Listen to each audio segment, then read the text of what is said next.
কাঁঠালের বিচি শুধু সুস্বাদু নয়, এটি পুষ্টিগুণেও ভরপুর। সাধারণত আমরা কাঁঠাল খেয়ে বিচি ফেলে দিই, কিন্তু এর অনেক স্বাস্থ্য উপকারিতা রয়েছে। এটি পুষ্টিগুণে ভরপুর, হজম শক্তি বৃদ্ধি করে, রোগ প্রতিরোধ ক্ষমতা বাড়ায়, রক্ত স্বল্পতা প্রতিরোধে সহায়ক করে, আর ত্বক ও চুলের যত্নে কাঁঠালের বিচি জুড়ি মেলা ভার। আসসালামু আলাইকুম, বিলকিস কিচেন ব্লগে আপনাদের স্বাগতম।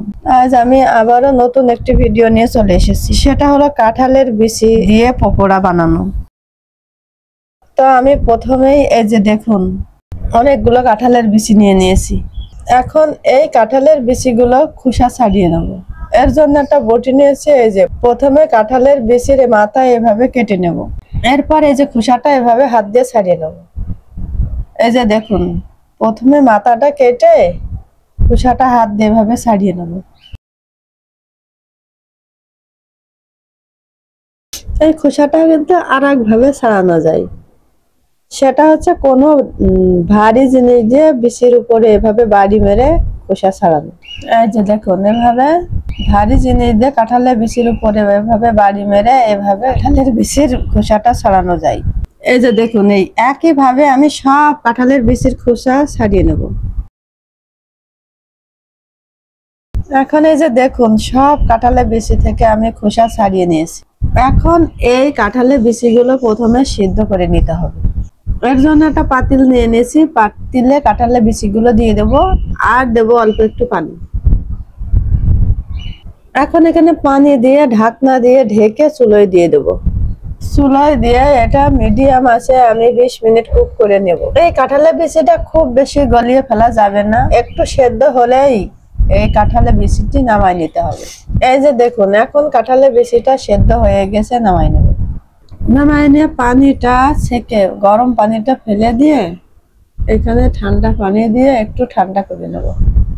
ঠান্ডা করে নিয়ে এই যে দেখুন, এই কাঁঠালের বিচিতে কিন্তু উপরে একটা লাল খোসা আছে, এই খোসাটা ছড়িয়ে নেব। এই খোসাটা ছড়িয়ে নিয়ে ভালো, তা না হলে কিন্তু পকোড়া বানানোর পরে এই খোসাটা যদি বেশি থাকে তাহলে কিন্তু পেটে সমস্যা হতে পারে। এই জন্য যতটা সম্ভব খোসাটা ছাড়িয়ে নিতে হবে। আমি এই যে যতটা সম্ভব খোসাটা ছাড়িয়ে নিতে, এই যে দেখুন এভাবে আমি সব কাঁঠালের বিচি থেকে খোসা ছাড়িয়ে নেব। এখন এই যে দেখুন, সব কাঁঠালের বিচি থেকে যতটা পারি লাল খোসাটা ছাড়িয়ে নিয়েছি। এখন এগুলো ব্লেন্ড করে নেব। এর জন্য একটা মিক্সার জার নিয়ে নিয়েছি। এই যে এখন সব বিচিগুলো মিক্সার জারের ভিতরে দিয়ে দেবো। আপনারা চাইলে কিন্তু এই কাজটা পাটাতে বেটেও করতে পারেন, সেক্ষেত্রে কোনো সমস্যা নেই। এখন মিক্সার জারের ভিতরে দিয়ে অল্প একটু পানি দিয়ে দেবো।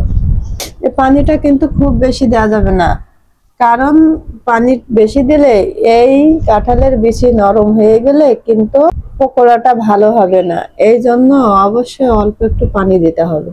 এই যে দেখুন, আমার এখন ব্লেন্ড করা হয়ে গেছে। এই যে দেখুন, আমার এই কাঁঠালের বিচির মিশ্রণটা কিন্তু বেশি পাতলা হয়নি। এই যে কত সুন্দর আঠালো ঘন ঘন হয়েছে।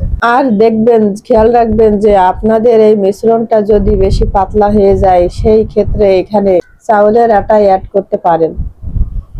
আর যদি পাতলা না হয়, আমার মতো এমন ঘন হয়, তাহলে কোনো কিছু অ্যাড করতে হবে না। এখন এই যে এই কাঁঠালের বিচি মিশ্রণের উপর বড় সাইজের 2টা পেঁয়াজ কুচি দিয়ে দেব, আর দেব ধনেপাতা। এরপর দেবো কাঁচামরিচ কুচি।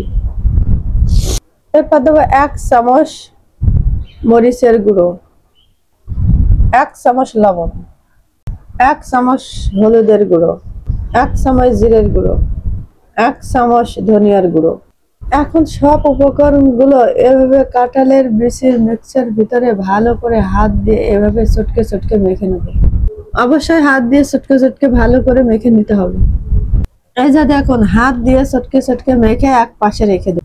এরপর চলে যাব চুলোয়। এই যে দেখুন, চুলোয় আমি পরিমাণ মতো তেল দিয়ে দিয়েছি। এখন এই তেলের উপরে এই যে এভাবে এই পকোড়া শেপে শেপে হাত দিয়ে যে এভাবে এমন করে দিয়ে দেবো। এই যে দেখতেই পাচ্ছেন, হাত দিয়ে এভাবে দিয়ে দেব।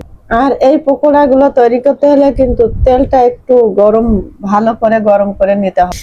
ওই গরম তেলের উপরে এই পকোড়া গুলো এইভাবে দিয়ে দিতে হবে। এখন যে যতটুকু পরিমাণে ধরে আমি সেভাবে দিয়ে দিয়েছি। দিয়ে এভাবে ভালো করে 2 মিনিট জাল দিয়ে নেব। দেওয়ার সাথে সাথে কিন্তু উল্টানো পাল্টানো যাবে না, দেওয়ার সাথে সাথে 2 মিনিট জাল দিয়ে নিতে হবে। 2 মিনিট ভালো করে জাল দিয়ে নিতে হবে যাতে নিচের দিকটা শক্ত হয়ে যায়। আর এই যে দেখুন নিচের পিঠটা যে শক্ত হয়ে যাবে সেই এভাবে উল্টাই দিতে হবে। এভাবে আস্তে আস্তে সব পকোড়াগুলো উল্টে দিতে হবে।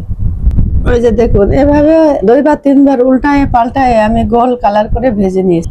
এখন এই যে দেখুন গোল কালার করে ভাজা নেওয়া হয়ে গেছে, তেল ঝরিয়ে ঝরিয়ে উঠাই নেব। এই যে দেখুন এভাবে তেল ঝরিয়ে ঝরিয়ে উঠাই নেব। এই একই প্রসেসে আমি সব কাঁঠালের বিচির এই পকোড়াগুলো ভেজে নেব। এখন এই যে দেখুন আমার সব পকোড়াগুলো ভাজা হয়ে গেছে। আর এই পকোড়াগুলো দেখেন কতটা সুন্দর হয়েছে। আর এই পকোড়াটা দেখতে যেমন সুন্দর হয়েছে, খেতে কিন্তু অসম্ভব মজার হয়েছে। এটি গরম গরম ভাতের সাথে, বিকালের নাস্তায় চায়ের সাথে কিন্তু অসম্ভব মজার হয়ে থাকে। তো কাঁঠালের বিচি ফুরিয়ে যাওয়ার আগেই আপনারাও এভাবে বাড়িতে কাঁঠালের বিচির পকোড়া তৈরি করে খেয়ে দেখেন, মুখে লেগে থাকবে সারা জীবন। আর এই কাঁঠালের বিচির পকোড়াটা দেখেন, ভেঙে দেখাচ্ছি, ভেতরটাও দেখেন কতটা সুন্দর হয়েছে। তো আশা করছি আমার এই কাঁঠালের বিচির পকোড়ার রেসিপিটি আপনাদের খুব ভালো লেগেছে। আর যদি ভালো লাগে লাইক কমেন্ট দিয়ে আমার চ্যানেলের পাশেই থেকে যেতে পারেন। তো আজকের মতো এখানে শেষ করছি। যে যেখানে আছেন ভালো থেকেন, সুস্থ থেকেন। আল্লাহ হাফেজ।